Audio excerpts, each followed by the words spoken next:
Some people might try to claim that Deadpool is the one who is evil. A lot of people see him as the villain in the world of comic book characters, that is, but he most definitely is not. I know this not only because he is classified as a hero, but also because when it comes to Deadpool, he literally has an evil doppelganger. It's true! Welcome back, Nerd Squad. It's me, Amanda McKnight, aka VampX13, and it is story time here on Top 10 Nerd. Today we'll answer the question, what would happen if Deadpool lost his healing factor? Good question, and I got an answer for you. We discovered Deadpool had an evil doppelganger back in the 2008 Deadpool series when we met Evil DP, which is short for Evil Deadpool. This character came to be thanks to a crazy psychiatrist doctor who was basically obsessed with Wade and collected his discarded body parts. These body parts would ultimately come together to create the being we would know as Evil Deadpool, who was also slightly built backwards. If you thought Deadpool was freaky to look at, wait till you see Evil Deadpool. Even more freaky to look at, to be honest. Why am I telling you about Evil Deadpool right now when I'm supposed to be explaining what would happen if Deadpool lost his powers? Because Evil Deadpool is the reason that Wade lost his powers.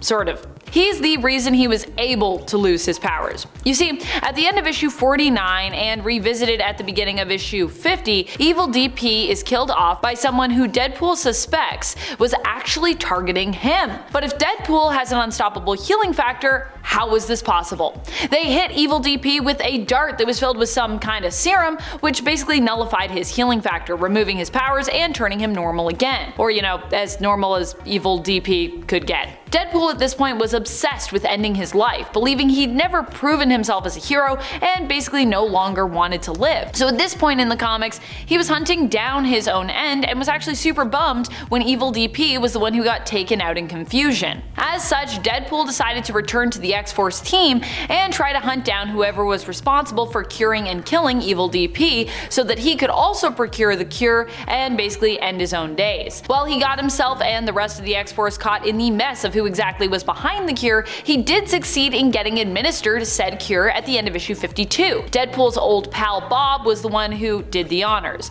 Bob is basically an on-again, off-again sidekick of Deadpool's, whom he recruited during a run-in with Hydra. Bob also used to work for Hydra and often still wears his Hydra uniform, as he was also doing here. Now that Deadpool had gotten his wish, however, in his eagerness to plot how his life would end, he kind of forgot about all the people he'd gotten into this mess whom he'd actually preferred stayed alive, such as Bob. Bob had made a promise to Tombstone, you see, so that he would get the serum and administer it to Deadpool, and that Tombstone would then get the honor of doing Deadpool in. Unfortunately, Deadpool hadn't considered how Tombstone perhaps not getting the honor would affect Bob, who would likely end up killed as a result of Tombstone not getting what he wanted. Considering Bob's part in his scheme and that Bob was really his one and only friend, Deadpool now had to figure out once again how to live, at least, you know, for a little while longer. In the process of enacting his master plan, Deadpool had also royally upset his fellow X-Force members who were also hunting them down. When it came to him and Bob trying to find a way out of the city so they could avoid having X-Force rain down on them, they looked to find new disguises. However, Deadpool then realized something. Since the serum had removed his powers, this would also mean his appearance would have changed. After all, it's his power set that also created his physical mutations. So instead of getting new disguises, he figured he and Bob would be more low profile by simply ditching their usual disguises. After all, most people don't know what Wade looks like when he's just Wade Wilson and he's not Deadpool. What Wade forgot, however, was that Wolverine doesn't need to rely on his eyesight alone to identify people, but can also use his nose. He smelled out Wade and accosted him, but when Wade pleaded with X-Force to let him have a few days to save his friend Bob, they actually allowed it. Wolverine gave him 3 days, but then told Wade he'd have to report for duty again with X-Force. So at least they also didn't necessarily want him dead, which I guess is nice, and they even gave him a few days to figure out the situation with Bob and Tombstone, though Deadpool isn't sure that will be enough time. However, we learn in the epilogue that it's actually more than enough time, as the problem with Tombstone pretty much resolved itself once Daken learned the serum, which was also sold to him, was only good for Deadpool, so he actually can't use it on his dad, Wolverine, for his own revenge. So Tombstone basically was taken out by Daken. At least that's what's implied. Now that Wade is back to being handsome, non-healing factor Deadpool, Wade feels like he's back on top of the world. He feels energized, he feels good, and he needs to share this with the world by, of course, killing someone. Not just anyone though, he aims to take out a fearsome villain group all by himself, the Intelligentsia. The Intelligentsia, by the way, is not as fearsome as you would imagine. The group consists of MODOK, Mad Thinker, Awesome Android, Trapster, formerly known of course as Pastepot Pete, Wizard, Red Ghost, the Super Apes, and Ulysses Claw. In the end, Deadpool fails in his quest as the Intelligentsia outsmart him, with Trapster even managing to blow him up. Yeah, he gets blown up by Trapster. Embarrassing. Fortunately, as the explosion happens underwater, Deadpool does survive, and it's revealed that Trapster is prepared to defeat him again when he inevitably comes back, as Intelligentsia didn't know that Wade had lost his healing factor. Feeling that this haphazard plan may have proven that, nah, he's a little rusty, Wade decides it might be better to team up with another mercenary who is also skilled at taking people out and of course is more used to avoiding death, as this is something Wade hasn't had to really think about for quite some time. So he reaches out to Taskmaster, who seems confused by the whole prospect, until he noticed, thanks to part of Deadpool's glove being limp, that Wade is missing a finger.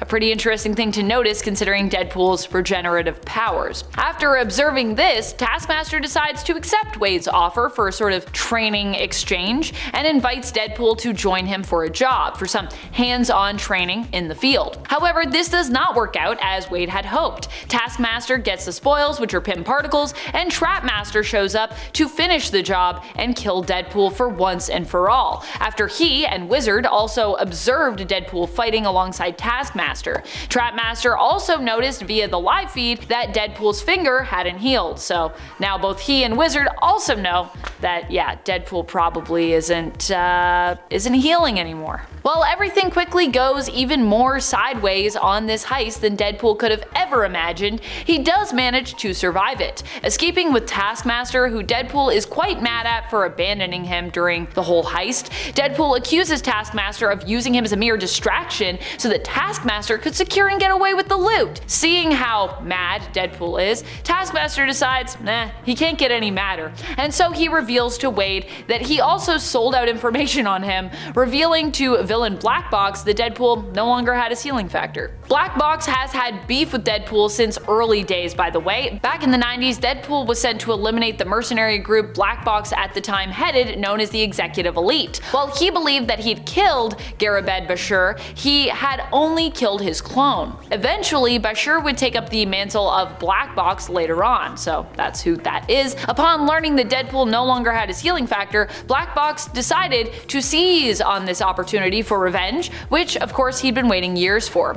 He sends out Black Swan to kill Deadpool, and when Black Swan fails, sends out Black Tom. I assume he has like an alphabetical list of mutant villains to hire that he's going down. Actually, I think they do show that in the issue. If they do, you can put that in there, but yeah, he's like alphabetically just going through evil mutant villains here. Black Tom struggles to get the job done, but eventually, after much chaos and destruction, seems to have pushed Wade into a corner at a gas station. However, this corner also contains an impromptu flamethrower that Deadpool aims at Black Tom, improvised from a gas pump and a lighter, which is also a cliffhanger ending to that issue. In the end, Deadpool turns the tides of battle and defeats both Black Tom and Black Box. Not only that, but it's revealed that after defeating Black Swan, he actually made a deal with the villain in order to save his life. Black Swan used his mutant powers to wipe the minds of Deadpool's loss of his healing factor in both the minds of Black Tom and Black Box. Black Swan attempts to create a partnership with Deadpool after this, but Wade refuses, emphasizing that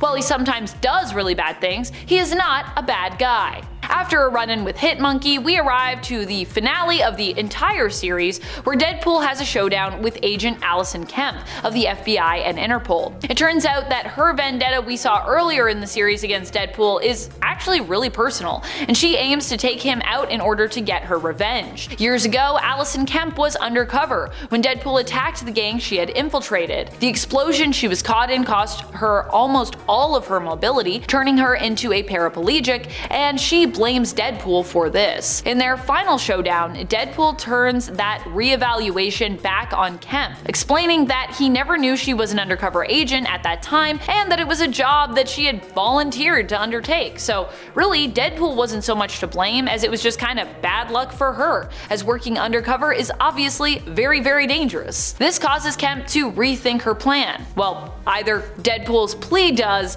or the appearance of evil Deadpool does. Remember way back when, at the beginning, when we talked about evil DP? Evil DP was supposed to have been cured of his healing factor. He was supposed to have died. Well, it turns out the effects of the serum were only temporary. So even if Kemp had killed Deadpool, giving up her life to do so, as she had her wheelchair rigged to explode, Deadpool would just come back. You can't kill what's undying. So, if you were wondering, that's what would happen if Deadpool lost his healing factor. He'd also be really bad at shaving. That's also been established in that story. Because, yeah, that already happened. Until next time, stay nerdy.